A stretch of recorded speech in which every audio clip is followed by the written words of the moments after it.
Welcome to another edition of From the Press Box here every Monday, 9 a.m. to 10 a.m. As we discuss sports, this show becomes a podcast later on because that's what a podcast is. It's something that's on demand. Our friend Steve Mandracina still learning the meaning of podcasting. And there's my brother, Tim Leonard. Any close to the top of the hour, Tim, we would have had music playing. Thank you, brother. Thank you for coming through. Here, bro. I've been here. You have not been there. I called you. Here. Been here. Yeah. What do you know? Anyway, I'm Rob Leonard. Joining me, of course, is my brother, Tim Leonard, award-winning sports writer and bon vivant. Anyway, he's in a good mood. Look at him. He's all happy. Yankees took 2 out of 3, even though one was a 7-inning game. Mets are losing. I think it was 6. 6 games. Mets are losing, and he's all happy. So I take no joy in the Mets not doing well. I think you do, brother. I don't. I really don't. I think, you say you don't. Just because you like it when the Yankees lose doesn't mean I like it when the Mets lose. I don't like it. I like my Met fan. I like it when my Met fan friends are happy. I don't care if the Yankees lose. I don't hate. The old days was easy to hate the Yankees because George Steinbrenner was their owner. And there was many years of his lack of subtlety, destroyed the Yankees. Let's be honest. Nah. Yes. The only reason they came back is because he got kicked out of baseball through the Dave Winfield thing. Gene Michael fixed things. Hey, Gene Michael, should have been given 10% of the team for what he did. I wouldn't necessarily disagree with that, brother. How Steinbrenner should be saying I'm sure Stick Michael's family wouldn't disagree with that either, since 10% of the Yankees is probably worth about, $50 million minimum. Maybe. Who knows? I mean, one thing... I'm trying to do zeros here. Yeah, 50 million, because the Yankees are worth $5 billion, so yeah, that's about 50 million. They're not $5 billion. Probably more. No, God, no. Why? You know what the Mets sold for? What? You know what the Mets sold for? 2 point something. Yeah, the Yankees are worth more than double the Mets. Double? No. That's Forbes magazine. That's not me. That's Forbes magazine, brother. Please don't disagree with stuff I know about. Yeah, okay, brother. Anyway, let's start off with the Mets. The Mets are I wouldn't say sliding down a hill, but they're slipping down a hill. They went 3-4 against the Pirates over the last week or so. Week plus. 3, yeah. And I have to say, first of all, Saturday's game, grand slam, ending the game for the Pirates and they win. Yeah, not a happy grand slam. No, it wasn't. Not for Met fans. Anyway, it was a happy for the Pirates, but not for the Mets. Yeah, and I'm watching the game. First of all, Gary Thorne was calling the game, which it was interesting. I enjoyed it. I wasn't there for the end of the game, but I did hear a couple innings of Gary Thorne. Yeah, it was nice. When I heard his voice, I was like, wait a minute, that's different. Yeah. And I was like, that sounds like Gary Thorne. What's he doing there? I don't think Keith was there either. It didn't sound like it, at least. I never heard him mention it, but Keith sounded like he was like, doing something else and watching the game at the same time. That's Keith's usual. Well, no darling either. So I don't know where Gary Cohen was, but it was nice to hear Gary Cohen. He had a week off. They actually said it during the game. He was spending some time with his family, whatever. But yeah, he had a week off. Okay, good. They gave him this series off or something. It was like post All-Star game. They just basically gave him that series off so he could have a full week off. Okay, it's as you covered some games over the years. It's tough sometimes to always be on the road. So yeah, no, I mean that's for newspaper writers anyway. That's pretty standard stuff. Like especially the trip down to Baltimore is a typical trip that beat writers will miss. Because it's a fairly easy one for a substitute writer to get to because it's only a couple hours away or a few hours away. Right. But it's it's also let's face it, for the last decade or so the Orioles haven't been very good. So that's another way of getting a substitute in, and allowing a beat writer to get an extended amount of time off, whether it's 3 or 4 days for one series, or if there's another extra day off, or if there's a home series after that and they can get somebody else in for that. That's usually the way it goes. Well, from here, if you want to cover the Orioles or go to the Orioles, actually it's a 4-hour trip. I mean, it's down 95, so and it's right off there. So it's a pretty simple trip. So anyway, the Mets are 2 games ahead of the Phillies. The Phillies are finally over 500. The NL East is still the worst division in baseball. We will agree on that. It was nice to see on Sunday Michael Conforto hitting a home run, which ended up winning the game for the Mets. Conforto, I don't know. He's not really proving anything to me right now, but I expect a little more from him. I don't know if I'd say that, but he had a very bad start to the season. There's no arguing that. Then he got hurt. So, it's a slow road, brother. It takes time to get the batting average back up. And, right now he's got, he's batting only .207, 4 home runs, 21 RBIs, but he's only got 174 at bats. So, he's a guy who, let's face it, he needs a good second half because he's a free agent after the season. So that's what I'm talking about. He wants to make money. If you want to do the free agent thing, you better have some numbers. I don't know who would sign him really. Plenty of teams would sign him based more on 2020 than 2019, and also on his past. I mean, 2000. I'm just looking at his numbers now. 2018, he had 28 home runs with 82 RBIs. 2019, 33 home runs, 92 RBIs. His batting average is usually in the 250 area. 3 and 4 years ago, man. Yeah, but that's standard. That's basically what to expect. He's a 250 hitter who's basically 30 home runs and 90 RBIs. And he's a pretty durable guy for the most part. I mean, 2018 and 19, he played over 150 games both seasons. So he's a guy. I mean, he's not going to get a blockbuster contract, but somebody certainly would offer him, at the minimum, like something in the neighborhood of 5 years for $70 million. Really, that much? Oh yeah, absolutely. That's only $14 million a year in this day and age. That's that there are average pitchers being offered $10 million a year. Michael Conforto certainly. Look at the Aaron Hicks contract. I mean, it was 7 years for $70 million.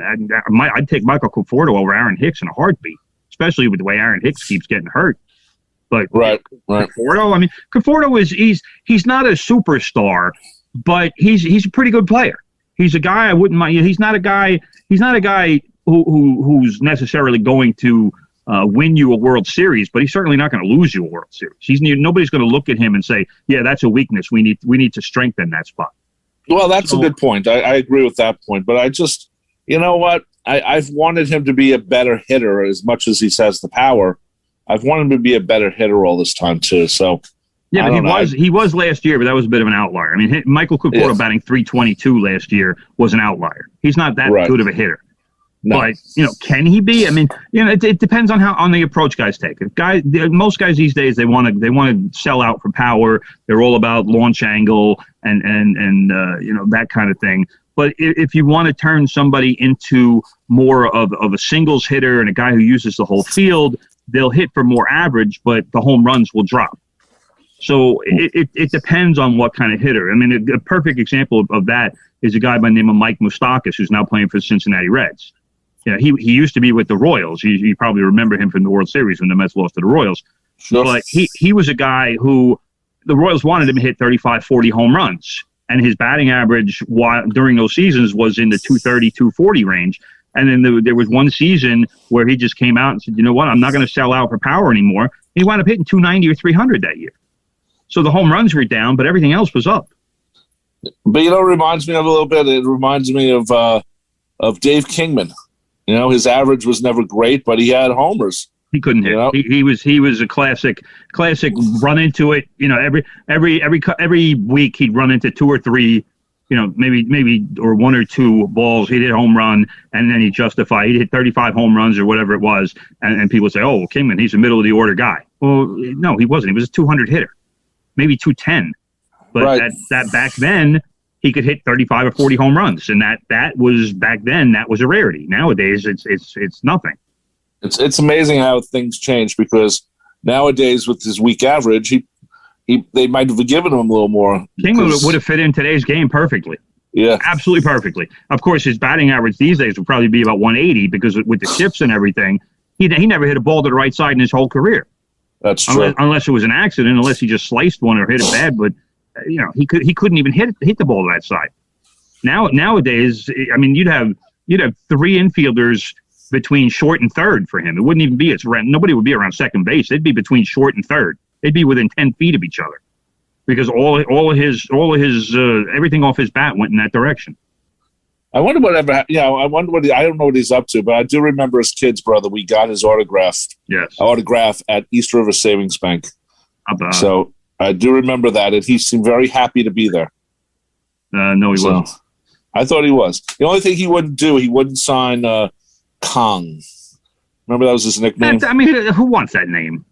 Come on. I don't, but he wouldn't sign. I don't blame him for not signing that. That was like an unapproved nickname. Yeah, I agree. Kong. Anyway, let's talk about Jacob DeGrom. Is this going to be the ongoing thing the rest of the year? The Mets got some trouble, brother, because you say they're not sliding. Wait, hang on, bro. Hang on. You say they're not sliding, but the Mets got some trouble. I agree. Because Jacob DeGrom is on the injured list again. Francisco Lindor did something to his oblique, and if that is a legitimate oblique injury, he's going to be out probably at least 6 weeks, if not more. He said on Saturday that he has a grade 2 strain of his right oblique, and that there is no timetable for his return. So, I mean, that's you're talking a month minimum that he's out. At least. And now a lot of Met fans probably won't regard that as being such a bad thing, because Lindor's batting .228, but more recently he's been a better hitter. He's been the Francisco Lindor that we know. I mean, in the last I'm looking at my rotisserie site, brother. In the last 21 days, Francisco Lindor, 283 with 2 home runs and 11 RBIs in 15 games. There's nothing wrong with that. No, that's you not take exactly what you paid him for, but it's better than it was at the beginning of the season. Well, you know what? I'll take 11 RBIs in 15 games all day, because that's about 120 RBIs in a season. And 2 home runs in 15 games. Do the math. That's 20 home runs. Right, right. I mean, it's not fantastic production, but it certainly is good production. So, and his on-base percentage is .421. So he was getting the job done. His season numbers don't look good, but that's because he had such a bad start. And we predicted that bad start, because after you sign a contract like that, most guys come up to the plate and they're looking to hit 6-run home runs after they sign a $300 million contract, because they're looking to justify the deal. Right. And there is no justifying that deal. You just have to go out. Eventually, guys get it that, look, my numbers are terrible. I'm just going to go back to being me, and I'm just going to play. And it takes a while for guys to kind of get that freedom back. But once that happens, they start being themselves again. And Francisco Lindor was there. He's been at that point for a few weeks now, and now he's got an oblique strain. Like I said, it's January 19th. I highly doubt we see him until minimum the end of August. July 19th. Today's July 19th. Yeah, July. What did I say? I thought you said January. No, July 19th. I said we won't see him until the end of August. At least. So that's that at least, and maybe into September. But that's an oblique strain. Aaron Judge has had him, and he's been out. He's lost 2 months for him. So I'm trying to be optimistic here. 6 weeks is end of August. And I'm not sure. I'm not 100%. He'll be back by then. Grade 2, it doesn't sound as bad as it could have been, but we'll see. We'll see how quickly he can recover. But it's not good. It's not good when the Mets are losing 2 of their main players. No, these are clearly their 2 highest paid players. What team is going to be able to make up for their 2 highest paid players being out? There's no teams that can do that. These are the guys you rely on, and with DeGrom, it's especially bad because he's been going through this all season. and he, as well as he's pitched, and he's been phenomenal this season. Don't get me wrong, but he keeps coming down with these mystery arm ailments, and I'm still at a loss because what's going on with this guy's arm. And every time they do an MRI, the MRI shows nothing. And we're left to wonder, all right, what's going on with Jacob DeGrom's arm? Because something's wrong with it. He's obviously feeling pain, and he's been around long enough that he knows the difference between, regular discomfort from pitching and actual pain. So I have to trust his opinion on this. He does know the difference by now in his career. But, we're talking about he had the discomfort in his right lat muscle. That was back in late April or in early May. He was on the injured list until May 25th with the Mets called tightness in his right side. Then he left that start against San Diego after 6 innings because of what was called flexor tendonitis in his right arm. And that's basically what he's got now is tightness in his right forearm. And that's what he's got now, tightness in his right forearm. And baseball fans and savvy baseball fans and people who follow the game know that those are some of the worst words that you can hear is forearm tightness, because often that leads to Tommy John surgery. Now, I'm going to say in Jacob DeGrom's case, that's not happening. And the reason that I will say that with some measure of certainty is because the guy he's been throwing 100. So if he had some kind of issue with a ligament in his arm, he wouldn't be. First of all, his velocity would go down. He wouldn't be throwing 100 as regularly as he does. And number two, his ERA wouldn't be 1.08. If he needed surgery and if he had some sort of a tear, he'd lose some of his control. He wouldn't be as pinpoint as he obviously has been all season with his control. So his numbers would at some point take a hit. Now, Met fans can point to the last couple starts. I mean, his ERA has doubled, but when your ERA is 0.56, it's kind of hard for it not to double. If you give up 2 runs, it's going way up. So I'm not going to sit here and say that DeGrom needs surgery, but the Mets have to they got to figure out what's going on here, because you can't have your main starter, your number one guy, the league's number one guy. You can't have him out like this when it's these, like I said, these mystery ailments, and everybody said, well, what's wrong with Jacob DeGrom? And nobody knows. You do an MRI, it doesn't show anything. Well, all right, something's got to be wrong because he's feeling pain. Right. So figure it out. Do you think that maybe he should maybe throw 98 instead of 100? I mean, maybe just lower the. You didn't read the notes, brother. I did read the notes, brother. You didn't read the notes. No, brother. I don't think that would do anything. See where it says no guessing here? That's what I meant. I don't see that in the notes. Of course not. So no, 98, 100 doesn't matter, bro. Doesn't matter. Still throwing hard. So okay, no. Well, no. I don't know. I mean, it might be his way of getting out of it. No. Okay. Trust me on this. Not an issue. Okay. Anyway, just checking, brother. You know me, checking all these things. Yeah, I know. Very, very thorough.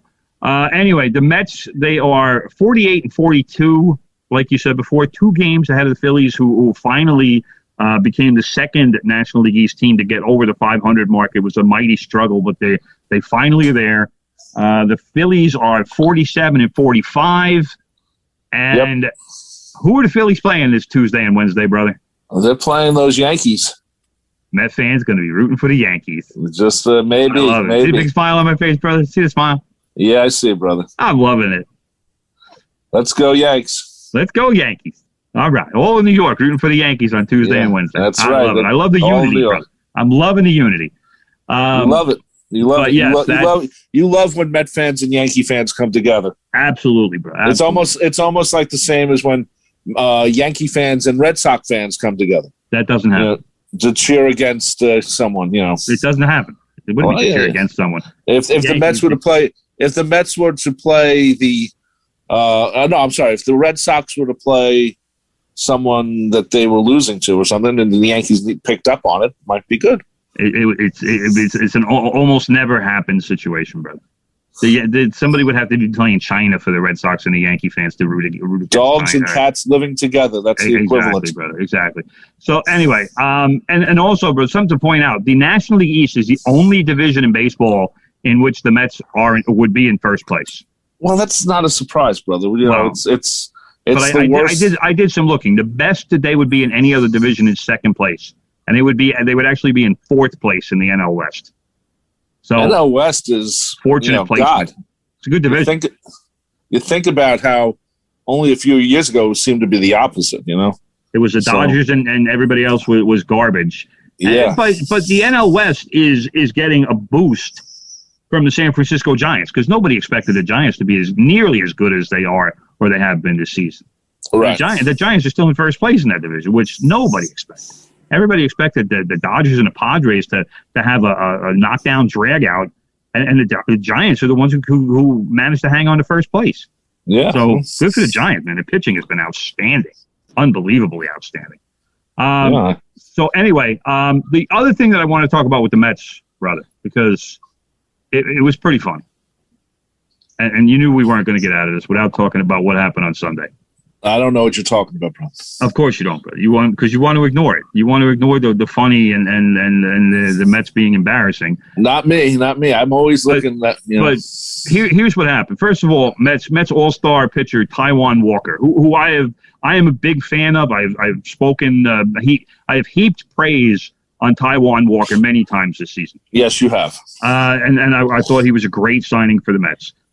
Did not have it against the Pirates on, what was it, Saturday or Sunday? I forget. Sunday. So Taillon Walker, he's already given up 3 runs. He loads the bases, and some slap hitter named Kevin Newman steps to the plate for the Pirates. Newman. Yes, exactly. Newman. He hits a nubber down the third base line, and the ball actually starts out foul. It looked like it hit like right in the batter's box or something. I mean, he hit it straight down, and the ball is bouncing towards third base, and it's in foul territory. So Taillon Walker comes off the mound, and he's kind of not racing to the ball, but just kind of getting to it, and typically what infielders are taught to do in that situation.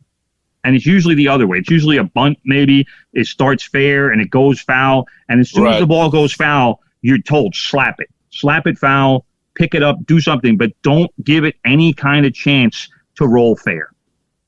Because once it rolls back fair, then it's in play. Right. So you want the ball to be foul. Walker didn't get there fast enough. And the home plate umpire was right on top of it. I give him credit. And the Pittsburgh Pirates third base coach must have come down the line 50 feet because he was right on top of the ball. And Taillon Walker gets to the ball and does what infielders are taught to do. He slaps the ball. But by the time he slapped it, the ball had reached the chalk of the infield. It's a fair ball. The umpire was completely correct in the call. It was close. It was very close. But the call was absolutely correct. So Taillon Walker slaps the ball. The ball goes all the way to the wall next to the Pirates dugout, behind the plate, like it's kind of in play. It's in play over there. And the Mets infield proceeds to look at it. Walker looks at it. The Mets, I don't even remember who the Mets catcher was. He looks at it. The third baseman looks at it. Everybody's looking at it. Meanwhile, the Pirates are coming around the base. The third base coach is running back to the third base bag, and the whole time he's waving his arm, doing the whole windmill thing. Come on, boys, run. The Mets look. Finally, Walker goes to get the ball. The third runner is coming around. He slides in. The ball. The throw isn't even close. So 3 runs score on this little nubber, and Kevin Newman winds up at second base. So Walker wound up giving up 6 runs in the first inning. Not only that, but Luis Rojas comes out, and he's all incensed because he thought the ball was foul. Hey, my pitcher slapped the ball away. It must have been foul. No, you're wrong. He wasn't. I was on top of the play. I saw the play. The ball was fair when he slapped it. Rojas bumped the umpire. He's going to get suspended. There's going to be a suspension and a fine. He clearly bumped the umpire, probably more than once. But yeah, there will be a fairly hefty fine. I would say probably in the neighborhood of $50,000.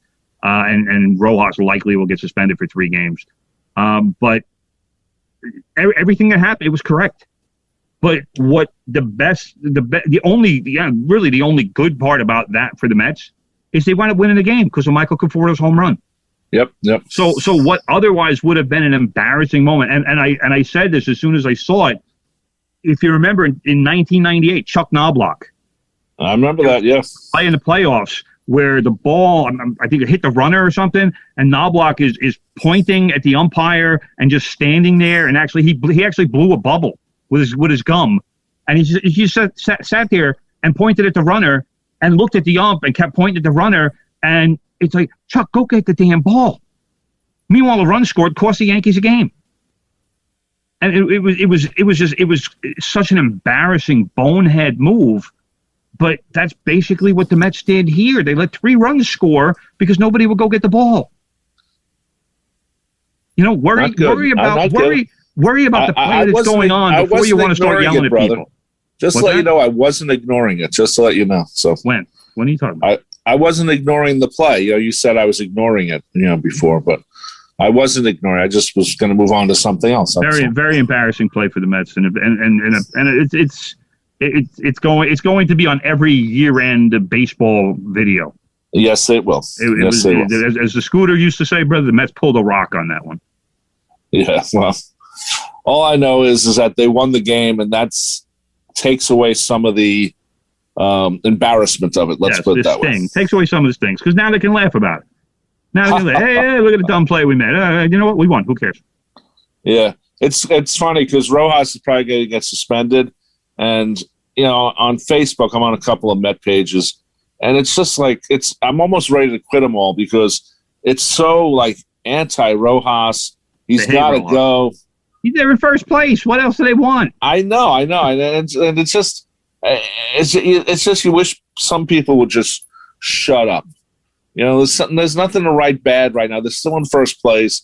Yeah, it's not perfect, but I didn't expect perfect this year. So, I expected better with Lindor, but you know what they should have done some pulling away against the Pirates. 3-4 against the Pirates is pretty unforgivable. Now, I'm not going to sit here and say Luis Rojas deserves to be fired because they went 3-4 against the Pirates.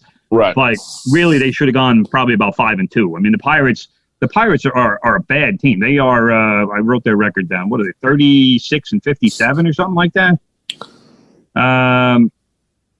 That's not good.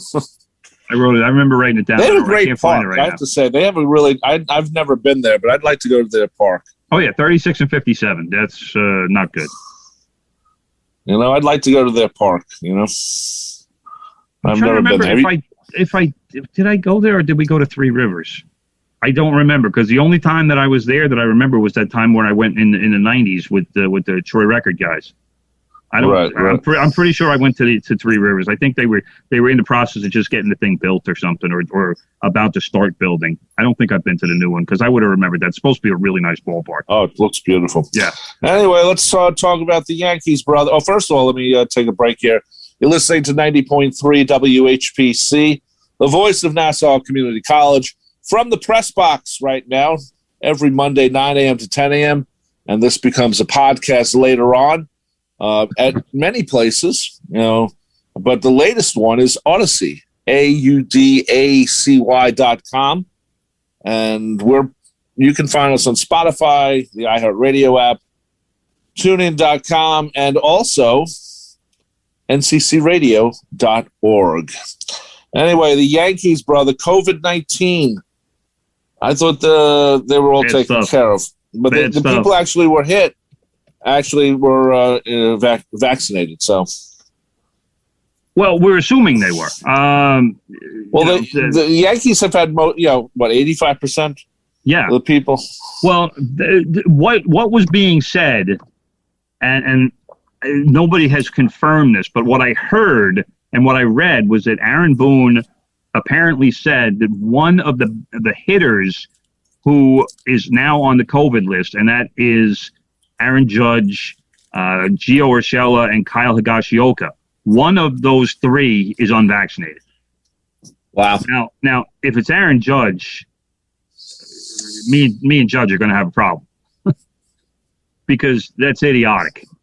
And how any star player can justify not being vaccinated and potentially not being there for his team is moronic. It shows a complete lack of any brain function as far as I'm concerned. Well, what also, brother, when you're a team, you're very close to each other. You break each other's chops all the time.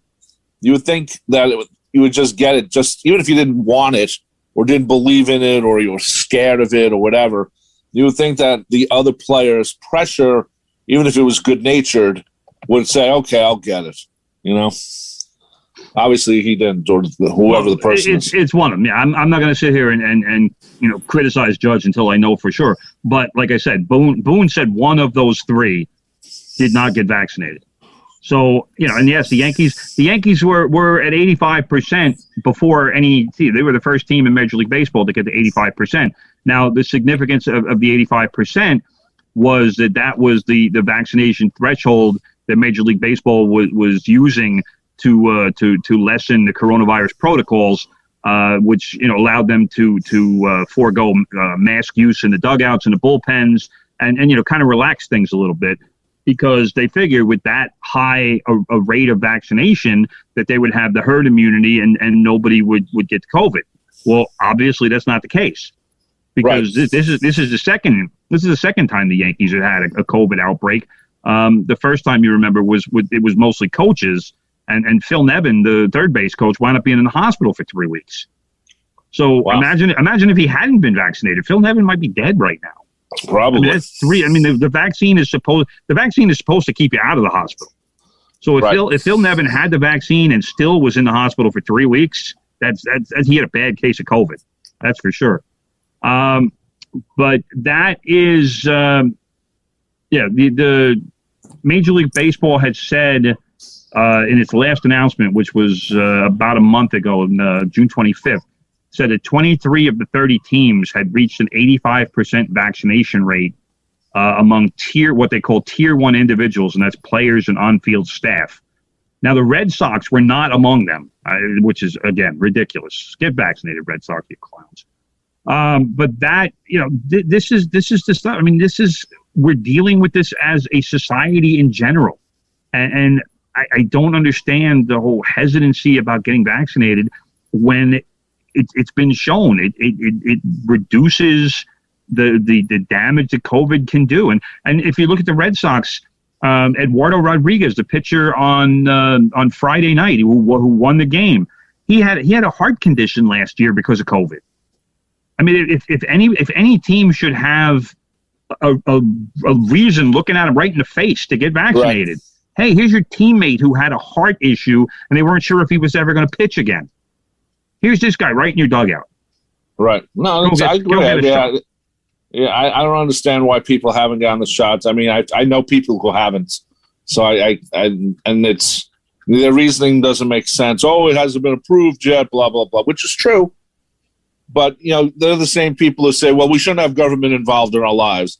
So then you should just take the damn shot because government actually got out of the way and sped this up. And it's not approved yet. It will be approved in probably about January, they're saying. They think by January they should, all the testing should be, kind of done. So exactly. I don't know. I know you can't force people to do it. But it'd be nice if there was a reason besides helping other people. Yeah, if you want to get back to normal, if you want to stop wearing a mask, then fine, get vaccinated. Right. You can anyway, the sooner we get more people vaccinated, the sooner you can stop wearing masks and stop complaining. Anyway, brother, the Yankees took 2 out of 3 from Boston. How about that? Isn't that a great thing? It's an awesome thing. Loved it. Gerrit Cole, brother, pitched very well on Saturday night. Right. Game that wound up being shortened by the rain. A lot of people were a little upset by the whole rain situation because the game wound up starting about nearly an hour late. And it was a Fox game too. It was a Fox game, but they didn't start it on time. First pitch was supposed to be 7:15. They started at 8:05 because the weather radar said that there was going to be rain. And they've done this, Major League Baseball has done this before, teams have done this before, where they don't want to send their starter out, have the starter pitch an inning or two, and then have a 45-minute or an hour rain delay, and now your starter can't go back in the game. And why not? Because your arm gets warm, it cools down. Now you're talking about tears, brother. You have to understand. I know you love to try to injure pitchers as much as possible, but pitchers are very delicate athletes. They have their arm. That's it. If you screw around with the arm and then the arm winds up needing surgery, then your very high-priced pitcher is not going to be able to compete for you. So that was the whole point. So the Thank you for pointing that out, brother. Not a problem. I was going to say, Mark, the same thing happened with Marcus Stroman earlier this season, where, if you remember, Stroman threw like 11 or 12 pitches. Then they had a rain delay for an hour and a half, and that was it. Stroman's day was done. And he went on Twitter afterwards and was railing about it and saying, this is such a dumb decision. Why did we do this? Et cetera, et cetera. Well, pitchers don't like it either. Pitchers will actually want to pitch. And they're not going to go out. They have to warm up. They have to get warm. Now you get into the game, you get all the adrenaline going, and then to have to cool down and have to go through the process all over again, it leads to injuries because it causes fatigue, and it causes premature fatigue. So that's why if you get a long rain delay, and by long I'm talking probably more than a half an hour. If it was a half an hour, they probably send him back out. But when you start getting to an hour or something, that's it. Pitcher's done. And, come back in 5 days and we'll get you out there again. But Cole, and you remember the last time Cole pitched was that 9-inning gem against the Houston Astros right before the All-Star break. Right. Where he threw 129 pitches, and the last pitch was a 99-mile-an-hour fastball that struck out the last batter. You see, I love that. I wasn't expecting Cole to go more than 6 or 7 innings because after 129 pitches, you want him to throw about 90 or 95, get him out and let him rest a little bit, not have to throw 120 again. So Cole went 6. He pitched well. They wound up calling the game after the second rain delay, where it actually was pouring at that point, with the lightning and the thunder as well. And that was that. The game was called. It was like 11 something. We're calling it. We'll come back tomorrow, and tomorrow was yesterday. And Jameson Taillon pitched 5 1/3 shutout innings before the bullpen took over. Yankees wound up winning that one 9-1. I tell you what, Taillon, for everybody who complained and moaned about him early in the season, oh, this guy doesn't have it. He's garbage. He can't pitch. He hadn't pitched in almost 2 years. He had his second Tommy John surgery. He recovered from that. This is the process. This is why I say Luis Severino, Noah Syndergaard, don't expect these guys to be aces when they come back.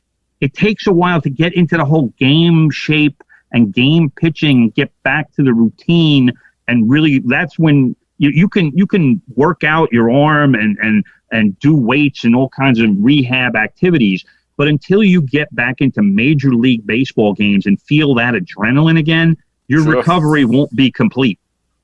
So Jameson Taillon, his last month and a half or so, I'm not going to say he's been phenomenal, but he's been, number 1, very good. Number 2, reliable. Number 3, dependable. He's been a very good pitcher for the Yankees. He is a guy now, when he pitches, I'm happy about it. All right? First 2 months of the season, when he pitched, I was like, all right, here we go. We're going to get 3 innings out of this guy, and the bullpen is going to get taxed. And let's just hope that he doesn't give up so many runs in the first 3 innings that we're not in the game anymore. And now this is a guy who I expect him to go at least 5 or 6 innings and to give up maybe a run or two. And the Yankees are either going to be winning or it's going to be close or tied or whatever. But I expect this guy to win games now. And I think most Yankee fans have kind of changed their opinion on this guy because he has become what was advertised when the Yankees traded with the Pirates to get him. And I'm not sure how many people are actually noticing it because, the strikeout numbers aren't enormous and he's not going deep into games where it's, where it's 7, 8 innings. He's not going to pitch a complete game. I don't think he'll ever pitch a complete game in the rest of his career. But for a guy to go 7 or 8 innings, those are the guys you regard as horses. And those are the guys that get the most attention, guys like Cole and even DeGrom goes 7 innings fairly consistently. Taillon is a 6-inning pitcher at this point. But I'll tell you what, if he keeps pitching like he's been pitching for the last few weeks, I'll take those 6 innings every night and be happy about it. So I was real happy to see him. He had one shaky inning, but the rest of the 5 1/3 was pretty nice to see. It was just he was in control. It wasn't anything really all that flashy, but hey, get the job done and let's move on to tomorrow with a W. Well, that'd be good for the Yankees. What place are they in right now? What's the deal with the AL East? I don't have that information in front of me. I don't even know, brother. I think they're in 3rd, but they might be in 4th still. I don't know. Give me a second to find out, but I'll look for you. Anyway, what's the deal with this Yankee fan getting banned from every Major League Baseball stadium? What? First of all, baseballs or something? I will say this, brother. What this person did makes him a moron.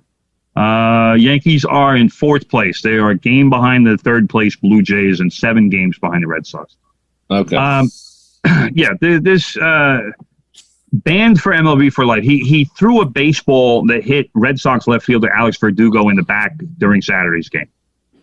Now, I'm sure that plenty of Yankee fans would love to high-five this guy and tell him what a great arm he has and whatever. But this is pretty much, as far as I'm concerned, the most idiotic thing a fan can do at a sporting event. You don't throw things at players, and we've talked about this with the NBA, water bottles, popcorn, whatever. You don't throw things at players, period.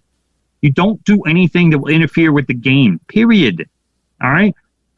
Verdugo, he's the kind of guy, he's got a little bit of classless punk in him. Yes, he got hit by the baseball, and yes, I understand he was mad. He dropped about 50 F-bombs at Yankee fans when this all happened. That's fine. You got hit with something, fine. Deal with it. But don't sit there and challenge the stadium. That's the dumbest on that one. That's the dumbest thing that any ball player can do. You don't challenge a stadium, and that's what he was doing.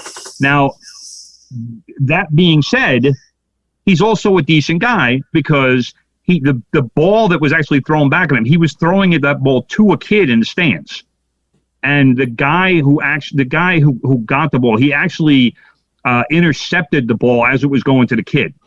So not only is he a moron for throwing the ball at a player, but he's also a jerk because he made a kid sad. All right. So, and the other thing, I don't know how MLB is going to enforce this ban. You can't. You'd have to have facial. It's not reality, but you need facial cameras for every young, which is not going to happen. But I will say that people like that, and I don't care if it's a Yankee fan. I don't care if it was a family member. I don't care. You better not throw anything if you ever go to a game. But that is the kind of person who does not belong in a baseball stadium or a football stadium or a basketball arena or a hockey arena or a soccer stadium. People like that should stay home. If you want to throw stuff, throw it at your TV. Okay, well, here's the other side of the coin. What happens if they do this at Wrigley? They throw the opposing team's home run back onto the field. That's fine. They're not aiming at anybody. Well, I don't mind that, but this wasn't even that. Nobody hit a home run. It was a sneak attack. Right. Yankee fans have done that too. One of them almost hit Brett Gardner with a ball. I remember a couple of years ago, and Gardner was like, "Hey, I'm on your team." The ball whizzed past his head or something. It was real close to hitting him, and he's like, "What's going on? Like, I'm on your team. If you hit me with a ball and I got to go out of the game, how is that helping us?" So again, don't do stupid stuff. If a player hits a home run, then then the outfielders know, hey, that ball's probably going to come back, but it's probably going to come back very quickly. So before the next pitch is thrown, the ball will be back on the field. That's not some moron throwing a ball while your back is turned.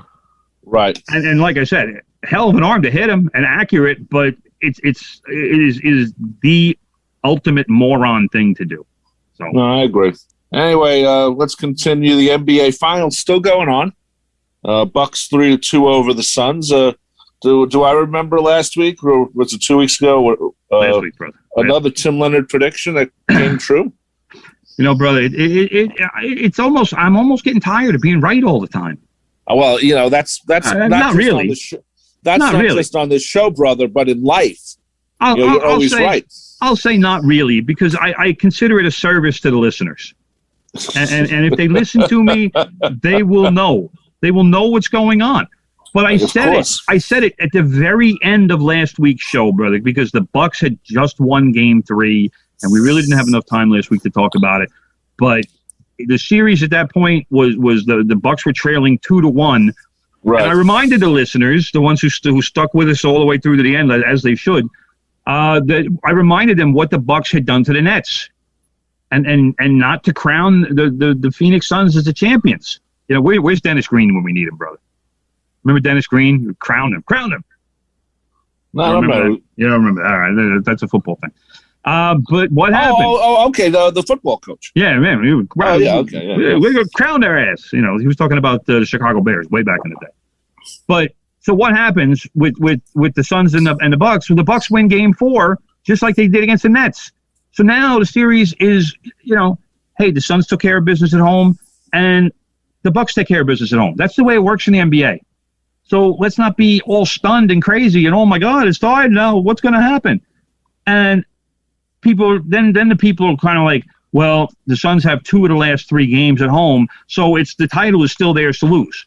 Well, no, not necessarily, because like what the Bucks did with the Nets, you win a game in the opponent's arena, and it really turns things around. And what happens in Game 5? Here come the Milwaukee Bucks. They take the big lead. Right. And Drew Holiday had a phenomenal game, 27 points, 13 assists, made a steal late in the game from Devin Booker, sends an alley-oop pass to Giannis, and Giannis dunks, and there it is, 123-119 for the Milwaukee Bucks. Game 6 is Tuesday night on ABC, 9 p.m. And just to review, brother, we'll review for everybody at home who's just listening. Phoenix wins the first 2 games. Millions of basketball fans overreact and say, "Oh, the Suns are going to win the title. Chris Paul is going to win his title. He's going to get his ring." Chris Paul. No. Milwaukee returns the favor, like I said. They get to 2-2, just like they did against the Nets. It's not stunning in any way, but for whatever reason, the same fans say Phoenix is still going to win because they want Phoenix to win. I don't know why. I like Giannis. I think he's a good guy. I think the Milwaukee Bucks are a well put together team. It's not like they had to go out and sign a bunch of free agents and jam a bunch of contracts in together. They developed their team. They developed a team with trades. Giannis, Chris Middleton, Drew Holiday, all of these guys, they work well together, and they've become better players since they've gotten to the Bucks. So I like the way they've done things there. But like I said, people think Phoenix has got this still because 2 out of 3, despite Tim Leonard saying, remember what the Bucks did to the Nets and don't count the Bucks out. So obviously, I don't know. I think the Bucks win in 6. I think they win. I think they win tomorrow night. Well, if you can only do this with the stock market, brother. I know. I wish we had a sports stock market. I wish I could invest. Actually, we do have a sports stock market. It's called Vegas.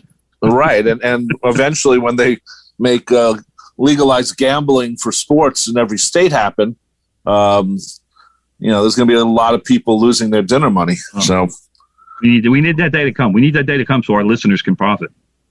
Yeah, well, it's going to change a lot of things. I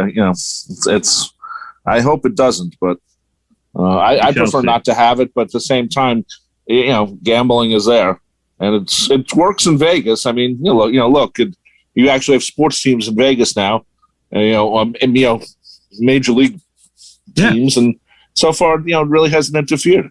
I mean, you got the Golden Knights, you got the Raiders. You're about to have the Oakland A's if they get their way. That's amazing. I don't know. That would be tough. It'd be tough to have baseball in Vegas in the summer, unless they have. It's got to be an indoor stadium. It's 110. or at least 110 every day in Vegas in the summer. Yeah, we've been there in the middle of summer. It's not fun. You can only go out at night. I mean, they would definitely have all night games. I don't think they would play any day games. I don't even think they'd play Sunday day games there. But when it's still hot, it's still in the 90s at night there, and you're talking about guys getting dehydrated and cramped up, and it would be very difficult to play baseball in Vegas without some sort of a temperature controlled stadium. So anyway, that's we're getting way ahead of ourselves. We'll see what happens with Oakland and Major League Baseball. And see right, and let's talk about the Islanders, brother. A little deal with them, with Detroit of all people. The Wingy Dingies. What? The Wingy Dingies. The Red Wingy Dingies. The Islanders traded defenseman Nick Leddy on I think it was Friday. Yeah, Friday. They got forward Richard Panik and a second-round draft pick in this year's draft, but it's actually this week's draft. So they got that from the Red Wings. And also Detroit will retain 50% of Panik's salary. I mean, this trade for the Islanders, this was a salary dump. We knew at least one player would be traded at some point before the draft because the Islanders need to shed salary. They have guys, Matthew Barzal among them, who merit raises, and there's only so much that you can do with the NHL salary cap. And the Islanders have a decent number of guys on their roster already who are probably making a little bit more than they should. So, all it takes is a couple guys making, $5 million who should be making somewhere in the neighborhood of $3 or $4 million. And all of a sudden you're pushing up on the cap and you need to deal guys. And, Leddy's 30 years old. He's been a really solid player for the Islanders since he arrived from Chicago a few years ago. Good presence on the power play, but he's a guy who they have, with Noah Dobson emerging, and he's a guy who can be replaced. So this is how the NHL is these days, and I'm sure the Islanders are looking to get another forward or somebody who can become something of a reliable goal scorer for them. And there are also guys out there now with the Islanders getting to the semifinals 2 years in a row. There are some good players out there now who are looking at the Islanders as a destination. And they say, you know what? That's the best part of them making the semis. And they're saying, hey, that's a team I want to play for now. Not that. Why do I want to go to Long Island? Why do I want to go to the suburbs of New York? I want to play in the city, or I want to, that doesn't really hold a lot for me. But now it's a team that achieves, and guys want a chance to win a Stanley Cup, and all it takes is a couple of guys who can make a difference coming in and being able to make up that one goal in Game 7 against the Tampa Bay Lightning. Right. I mean, when players see how close the Islanders came to winning a cup this year, and let's face it, if they would have beaten the Lightning, they would have won the cup.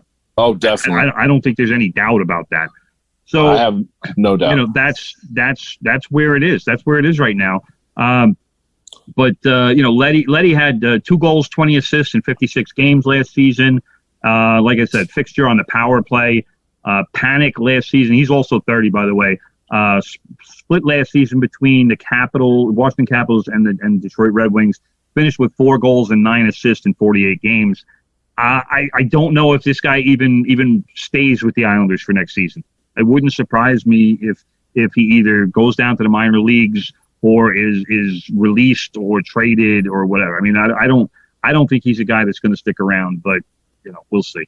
But then again, the Red Wings are picking up 50% of his salary. Right, which means the Islanders are getting a discount, which means that, that's a good point, brother. Maybe he does stick around for that reason, where the Islanders can put him on the third line or make him the extra forward, where if somebody gets hurt, hey, here's Panik, stick him in there, and he can be that guy. Right. We'll see what happens with it. But I mean, let's put it this way: I'm certainly not expecting much from him. He could be a serviceable piece, but I mean, if he scores 10 goals next season, I'd be thrilled. Oh, I would too. Also, the Seattle Kraken, their draft starts. They're doing their draft, I guess, is the best way to describe it. The expansion draft. Yeah. That happens Wednesday night. They will be the 32nd team in the NHL. Maybe this is the topping off of expansion franchises for the NHL, though. They do like to get some of that expansion money. Gary Bettman's never been above putting more teams when maybe they shouldn't. Every league loves the expansion money, brother. But it's all it's also about you can only put so many teams in a league. Well, 32 seems to be the limit, though. I remember when it was much less for them all. 22. I remember.